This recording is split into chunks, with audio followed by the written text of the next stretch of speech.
पूछ लिया ये भीड़ कहाँ जा रही, बानी बताओ। सेवकों ने, अनुचरों ने बताया देवी ये कृष्ण कन्या का दर्शन करने के लिए भीड़ जा रही। तो मुमताज के दिल के अंदर इच्छा जागृत हुई, लाओ मैं भी जाकर के दर्शन करूं। कहारो सकाए कारो, डोला मेरा रोको, मेरी पालकी को रोक दो, मुझे नीचे उतारो। नीचे उतरी, जो उसकी रखवाली करने वाली थी ना, उनका नाम होता है दिलजानी, यानी जो आपके दिल का हाल सारा का सारा जान ले, उसे कहते हैं दिलजानी। आज मुमताज ने कहा मैं जाऊंगी श्याम का दर्शन करने के लिए। उन्होंने मना कर दिया, बोले तुम नहीं जा सकती हो। क्यों? यह प्रोटोकॉल तोड़ करके तुम्हें जाना उचित है क्या? तुम्हें मालूम यह हमारा देवता नहीं है, ये तो दूसरे लोगों के देवता हैं। अच्छा, हम लोगों ने ही बंटवारा कर रखा है, नहीं तो भगवान तो सारे के सारे एक हैं। चाहे गणेश जी हो, चाहे हनुमान जी हो, चाहे शंकर जी हो, नाम भले ही अलग अलग देवताओं के हो, लेकिन हैं वो सारे एक ही। जैसे मैं आपसे निवेदन करूं, किसी माता ने सोने की अंगूठी अपने उंगली में पहन रखी है, तो सोने का आभूषण बन गया, उसका नाम पड़ गया अंगूठी। दूसरी माता ने सोने का एक नया आभूषण बनवा लिया, अपने कानों में पहन लिया, जिसका नाम बाला पड़ गया, बिजली पड़ गया। दूसरी माता ने सोने का दूसरा आभूषण बनवा लिया, गले में पहन लिया, नाम पड़ गया मंगलसूत्र। दूसरी देवी ने बढ़िया सोने के कंगन बनवा लिए, आभूषण, क्या नाम पड़ गया? कंगन। लेकिन आप किसी सुनार के पास बेचने के लिए जाओ, उसे कह दो भैया ये हमारी कान में पहनने वाली बिजली ले लो, बाला ले लो, ये हमारा हाथ का कंगन ले लो, बिछुआ ले लो, मंगलसूत्र ले लो, इनको सबको आप तौल लो। सुनार क्या करेगा? सबको एक एक आटा में रख देगा। क्यों? बोले तुम्हारे लिए ये होगा मंगलसूत्र, कंगन, अंगूठी, हमारे लिए तो ये केवल एकमात्र सोना ही है। उसी प्रकार से हमारे चाहे शंकर जी हो, चाहे कृष्ण भगवान हो, चाहे हनुमान जी हो, चाहे शनिदेव हो, सबके सब भगवान एक ही हैं। हम लोगों ने अंतर कर रखा है। बोले आप नहीं जा सकती। उसने कहा क्यों? बोले यहाँ की सरकार किसी दूसरे की है, यहाँ तुम्हारी सरकार नहीं। बोले यहाँ पर किसकी सरकार? तो बतलाया बांधी ने कि राधे अलबेली सरकार, रटे जा राधे राधे। यहाँ की सरकार कौन? राधे रानी की सरकार, वही यहाँ की महारानी है। अच्छा, वो महारानी है? बोले हाँ, तुम्हारे लिए यहाँ पर तो नौकरानी की भी जगह नहीं मिलेगी, इसलिए मत जाओ। मुमताज ने कहा सुनो, जहां पर हजारों लाखों करोड़ों की संख्या में लोग दर्शन करने के लिए जा रहे हैं, चाहे मैं नौकरानी बनूं, चाहे मैं मेहतरानी बनूं, लेकिन मैं जाऊंगी जरूर। अपना जो बुर्का सूत्रा वगैरह पहने थी ना, उसने उतार करके वहीं पर पालकी में रख दिया। रखने के बाद चल पड़ी, गई जाकर के श्याम सुंदर का दर्शन किया, और दर्शन करने के बाद जिसने पर लौट करके आई, अपनी सहेली से कहने लगी, बोली सुनो, बोली सुनो दिल जानी मेरे दिल की कहानी, तू दस्त हूं बिकानी। दस्त माने उर्दू में होता है हाथ। आज मैं उनके हाथ बिक गई। तू दस्त हूं बिकानी, बदनामी भी सहूंगी मैं, देव पूजा ठानी। आज मैंने मन के अंदर निश्चय कर लिया कि देव पूजा ठानी, और नवाज हूं भुलानी, तजे कलमा कुरान, सारे गुणन गहूंगी मैं। सांवरे सलोने सिर ताज सिर कुल्लेदार, तेरे नेहदाद में निदाद हुए रहूंगी मैं। नंद के कुमार कुर्बान तेरी सूरत पे हाँ तो मुगलानी पे हिंदुआनी होए रहूंगी मैं। आज से मैं हिंदू धर्म स्वीकार कर लूंगी। सोचो आप, कितने सुंदर भगवान, जिनको देखने के बाद सांप डसना भूल जाए, जिनको देखने के बाद बिच्छू डंक मारना भूल जाए। कहां लिखा है, आप पढ़ के देखो मानस। बोले जी नहीं निरखी मग सांपिन बीछी और तजही विषम विष तामस तीछी। सोचो, इतने सुंदर प्रभु, आज उनको देखने के लिए सारे नगर निवासी लोग व्याकुल, लेकिन आज भगवान उसी नगरी को देखने के लिए जा रहे हैं। कैसी सुंदर नगरी है, भगवान कृष्ण कन्हैया जी देखने के लिए जा रहे हैं। बाबा मुझे आदेश दो तो मैं जाऊं। बाबा ने कहा जाओ, लेकिन बलदाऊ जी के संग में जाना, कहीं इधर उधर ज्यादा मत करना। कृष्ण कन्हैया जी चल पड़े। और कैसी है मथुरा नगरिया विशाल देखे ग्वाल और गोपाल। कैसी है मथुरा,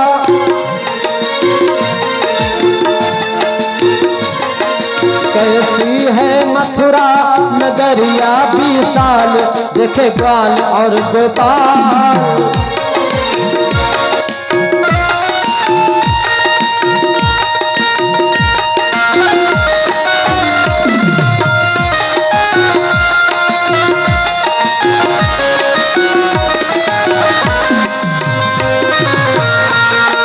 कैसी है मथुरा नगरिया विशाल देखे ग्वाल वा गोपाल।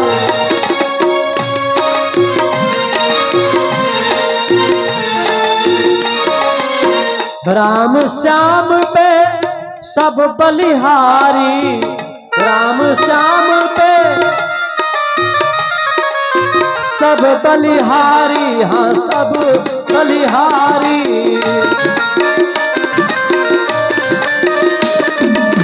राम श्याम पे सब बलिहारी देखन आए सब नर नारी। देखन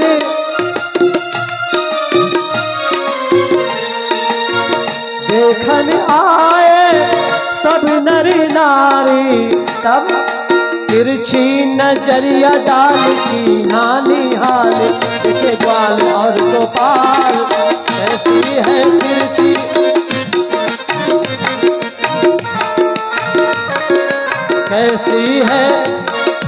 कैसी है मथुरा नगरिया विशाल देखे ग्वाल और गोपाल।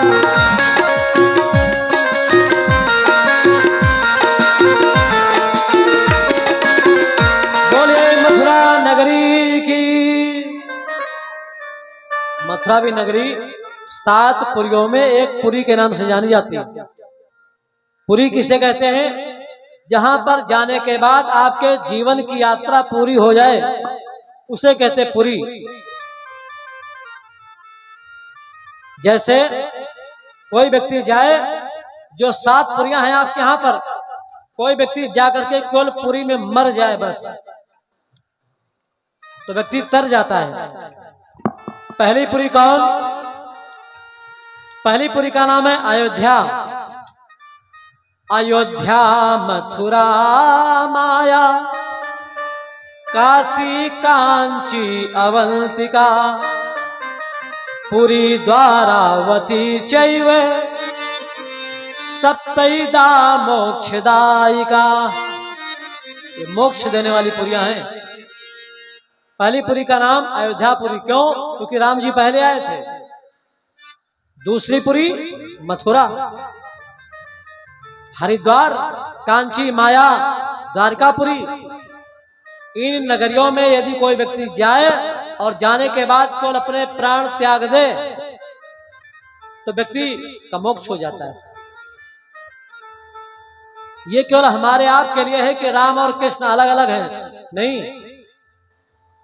जग में सुंदर है 2 नाम, चाहे राम कहो या श्याम। आपको बताऊं, राम जी त्रेता में उत्पन्न हुए, भगवान कृष्ण कन्हैया जी द्वापर में उत्पन्न हुए, राम जी 12 कलाओं के उत्पन्न हुए, कृष्ण कन्हैया जी 16 कलाओं से उत्पन्न हुए। लेकिन यदि आप वस्तुता देखो ना, तो राम और श्याम में कोई अंतर नहीं है। क्यों? क्योंकि राम कृष्ण दो एक हैं और अंतर नहीं निमेष, इनके नयन गंभीर हैं और इनके चपल विशेष। बस केवल इतना ही अंतर है। भगवान प्रभु श्री राम जी के जो नेत्र है ना, वो बहुत ही गंभीर हैं, और भगवान कृष्ण कन्हैया श्याम सुंदर के जो नेत्र है ना, थोड़ा नटखट है, चंचल है। आप कहोगे कैसे? सुनिए, मैं आपको कुछ बता रहा हूं। जिससे भगवान राम जी जहां पर प्रकट हुए, उस नगरी का नाम है अवधपुरी। बंदव अवधपुरी पावन। अवधपुरी में कितने अक्षर हैं? अवधपुरी 5 अक्षर। भगवान कृष्ण कन्हैया जहां पर प्रकट हुए, वहां पर नगरी का क्या नाम है? मथुरापुरी। कितने अक्षर हो गए? 5 अक्षर। जब राम जी के जो पिताजी हैं, उनका क्या नाम है? वसुदेव। राम जी के पिताजी का नाम है दशरथ। दशरथ में कितने अक्षर है? 4 अक्षर। यहां पर भगवान कृष्ण कन्हैया के जो पिताजी हैं, उनका नाम है वसुदेव, उसमें भी 4 अक्षर। आप समता करते जाइए, दोनों बराबरी में। भगवान राम जी जहां पर प्रकट हुए, वहां पर एक नदी बहती है, जिस नदी का नाम है सरयू, 3 अक्षर। भगवान कन्हैया जी जहां पर प्रकट हुए, वहां पर भी एक नदी बहती है, जिस नदी का नाम है जमुना, 3 अक्षर। भगवान श्री राम जी की माता का नाम क्या है? कौशिला, 3 अक्षर। आधा अक्षर नहीं लिया जाता। कौशिला 3 अक्षर, अनुस्वार भी नहीं जोड़ा जाता है। यहाँ पर जो भगवान श्याम सुंदर की माता जी, उनका क्या नाम है? देवकी यशोदा, 3 अक्षर। भगवान श्री राम जी ने सबसे पहले अपने जीवन में एक नारी का वध किया, तो भगवान कृष्ण कन्हैया ने भी अपने जीवन में सबसे पहले एक नारी का ही वध किया। राम ने जिस नारी का वध किया, उसका नाम था ताड़का, 3 अक्षर। तो भगवान कृष्ण कन्हैया ने भी अपने जीवन में सबसे पहले जिस नारी का वध किया, उस नारी का नाम था पूतना, उसमें भी 3 अक्षर।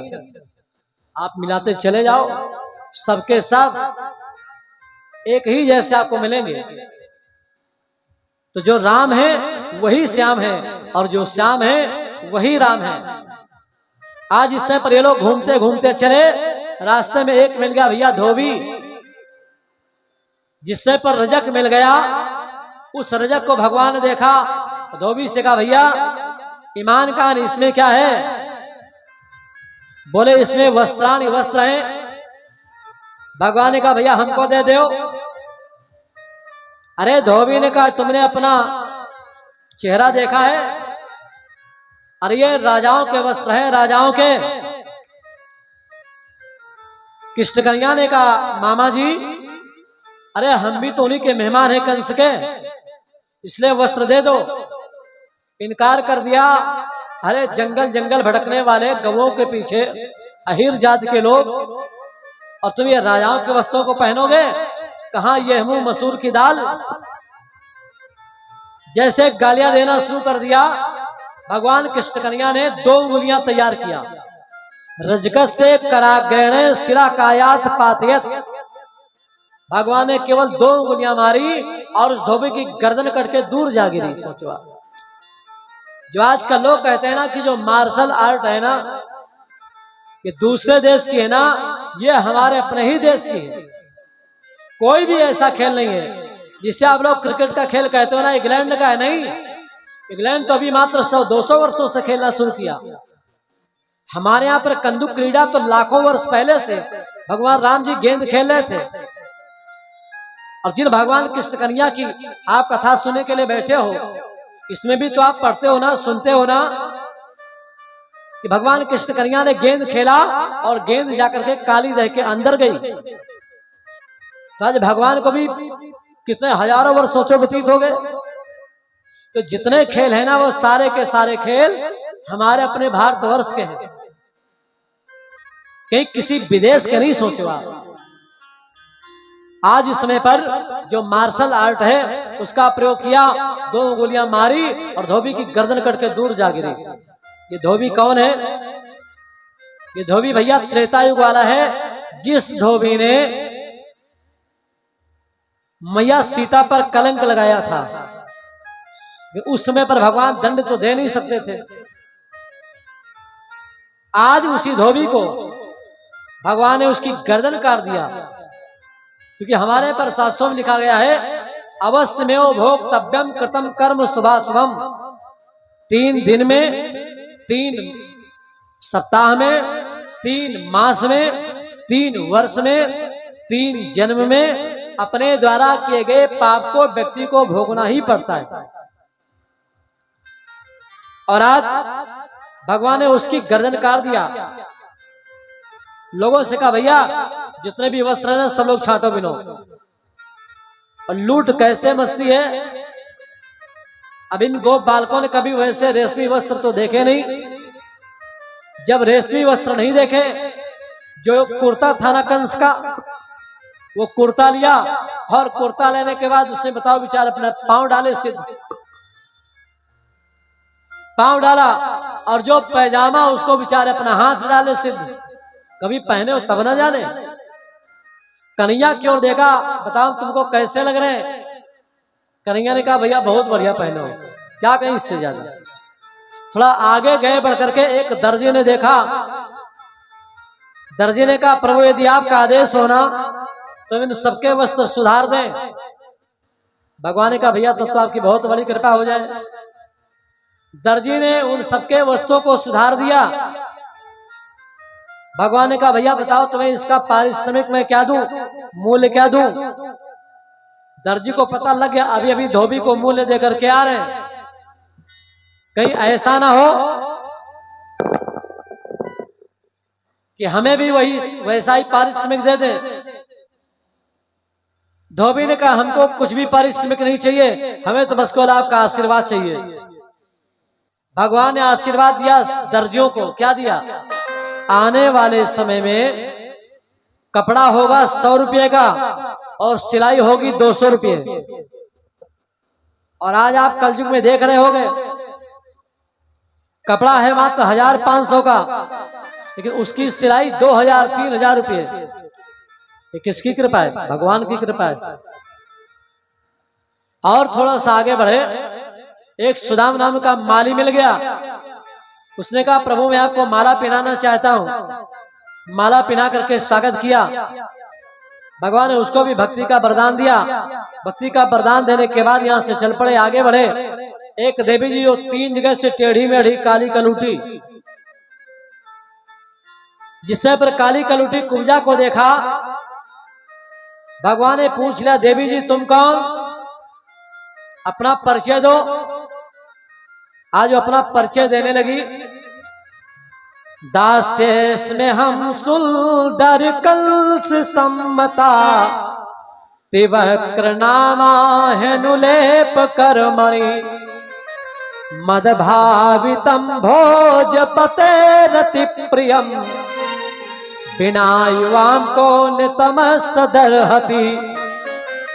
प्रभु मैं कंस की दासी हूं, मेरा नाम है तिवक्रा, लोग मुझे कुब्जा के नाम से जानते हैं।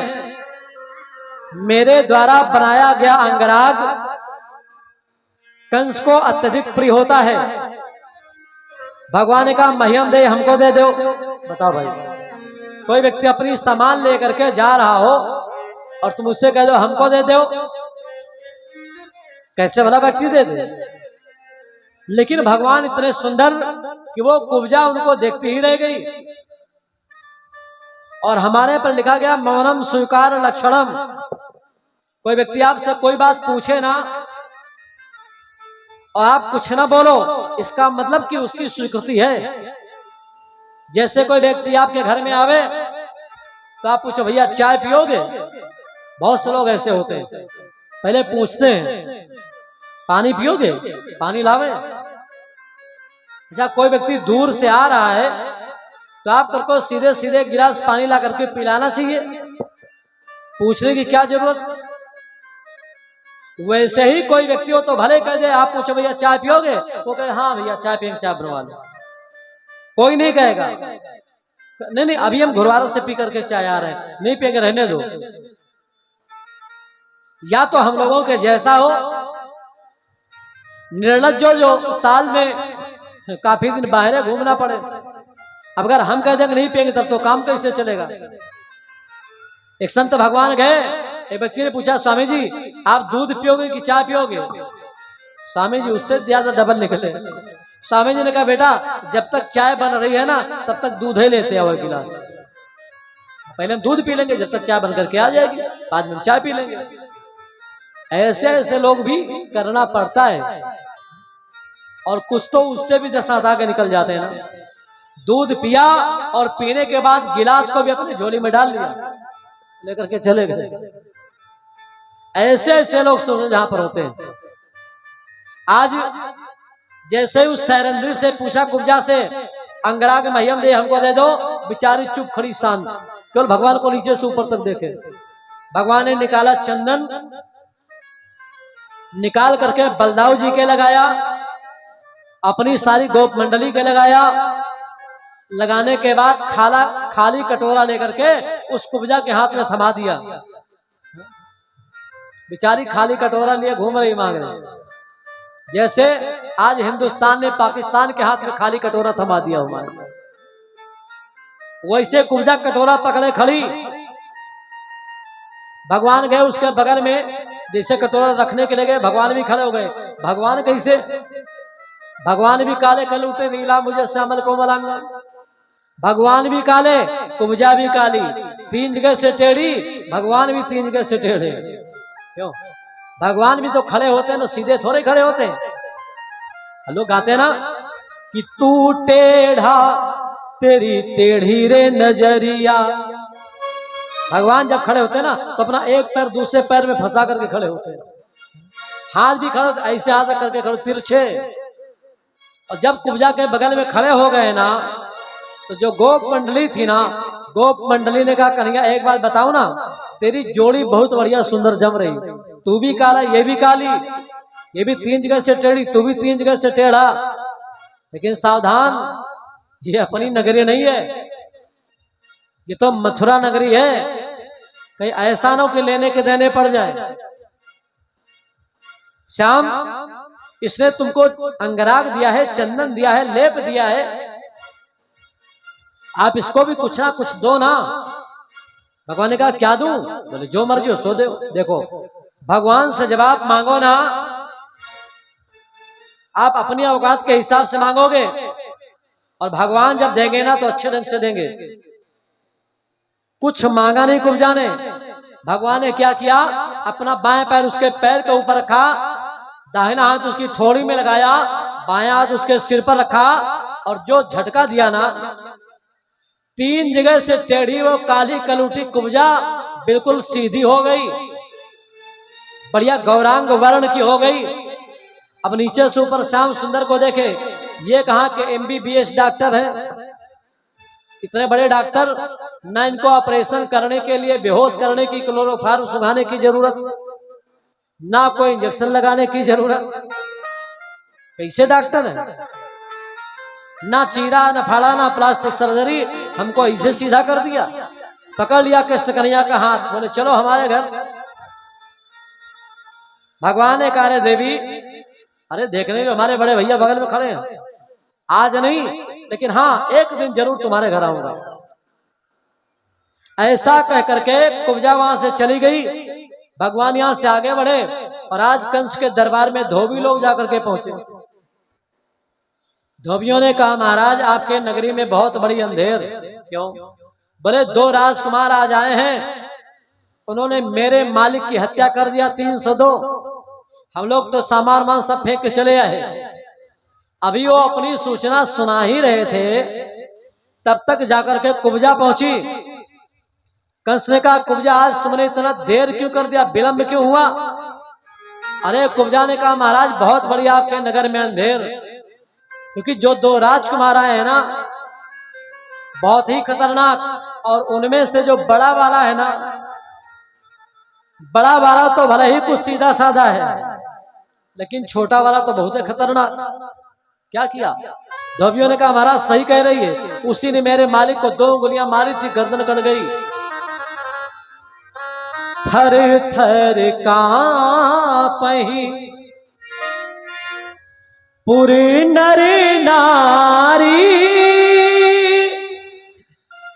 छोटी कुमारी खोट बड़ भारी, थर थर कांपहि।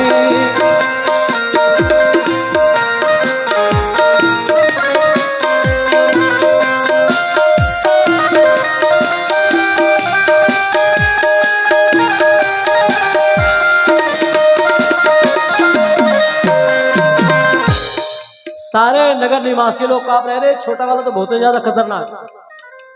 कंस ने कहा एक कुब्जा इतना विलंब क्यों? अरे बोले महाराज उसने इतना मारा कि मारते मारते हमको बिल्कुल सीधी कर दिया। कंस भी देखने लगे, बताओ जन्म जन्मांतर की टेढ़ी है और आज बताओ बिल्कुल सीधी हो गई कैसे?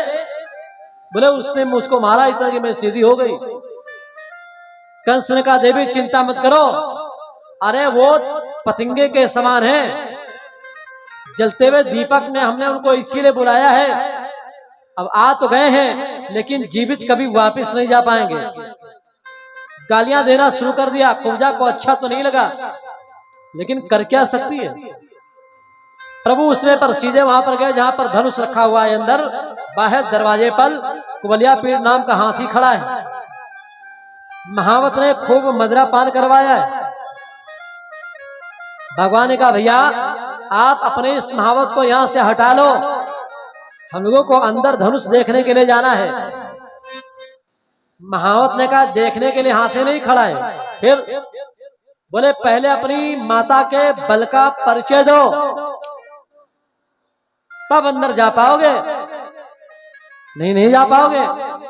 भगवान ने कहा भैया इसमें बल के परिचय की क्या बात, हम लोग छोटे छोटे हैं, धनुष जग देखना चाहते हैं। और ऐसा कह करके जो दरवाजा था ना, आप लोगों ने देखा होगा पहले के जो प्राचीन दरवाजे ना बहुत बड़े बड़े किले के दरवाजे बनते थे, और उन दरवाजों में भी एक एक हाथ की 2-2 हाथ की सरिया निकली होती थी नुकीली। क्यों? ऐसा ना कहीं हाथी मस्तक मार करके दरवाजा तोड़ दे। भगवान वहीं पर कीला पकड़ करके खड़े हो गए। महावत ने अंकुश का प्रहार किया, हाथी आगे बढ़ा, सोचा ला मैं ठोकर मारूं मस्तक की, जिससे इन्हीं कीला के बीच में दब करके मर जाए। जैसे उसने ठोकर मारी, भगवान ने कीला छोड़ दिया, नीचे बैठ गए। हाथी का मस्तक वहां उन कीलों में लगा। एक एक हाथ की वो सरिया लंबी लंबी नुकीली हाथी के मस्तक में घुस गई, और जब धस गई तो हाथी के मस्तक से रक्त की धारा निकलने लगी, जैसे कोई लाल रंग का पहाड़ हो मानो। जब जल बरसात होती है तो जैसे गेरू की धारा बहने लगे। अब भगवान नीचे बैठे तो हाथी को भी आ गया क्रोध, उसने फिर प्रहार किया, और जब प्रहार किया भगवान उसकी दोनों टांगों के बीच में प्रवेश कर गए, सरक गए थोड़ा सा। हाथी के दोनों दांत जाकर के जमीन में लगे, उसके दोनों दांत भी टूट गए। भगवान ने क्या किया, दोनों दांत उठाए, एक दांत उठा करके बलदाऊ भैया को दिया, दूसरा दांत अपने कंधे पर रखा। भगवान कृष्ण कन्हैया ने हाथी की पूंछ को पकड़ा, बलदाऊ जी ने उसकी सूंड को पकड़ा, और दोनों ने उसे वहीं पर पीट पीट करके उस हाथी को मार डाला। कुबलिया पीठ हाथी को मारने के बाद अंदर जाकर के पहुंचे जहां पर धनुष रखा हुआ था। जिस धनुष को 500 वीर लेकर के आए थे, 500 वीरों ने आकर के जिस धनुष को रखा, भगवान ने उसे उठाया और उठा करके उसको वहीं पर तोड़ दिया, 2 खंड कर दिया।